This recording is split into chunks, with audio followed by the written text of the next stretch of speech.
সূরা কাউসার পরে হাতের বৃদ্ধাঙ্গুলে ফু দিলে যে কোনো মানুষকে আপনি বাধ্য করতে পারবেন। যে কোনো মানুষ আপনার বসে চলে আসবে।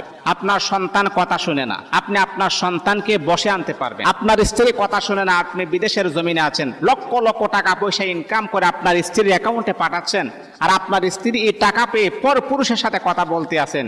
আপনার স্ত্রীকে যদি আপনি বাধ্য করতে চান, তাহলে সূরা কাউসার পরে আপনি ফু দেন, দেখবেন ইনশাআল্লাহ আপনার স্ত্রী বাধ্য হয়ে যাবে। এখন আমলটা আপনারা কিভাবে করবেন? আপনি প্রথমে সারকুল পড়বেন, কুল ইয়া আইয়ুহাল কাফিরুন, কুল হুয়াল্লাহ, কুল আউযু বিরাব্বিল ফালাক, কুল আউযু বিরাব্বিন নাস পড়ার পর আপনি আপনার পুরাটা শরীরে ফু দিয়ে শরীরটাকে বন্ধ করবেন।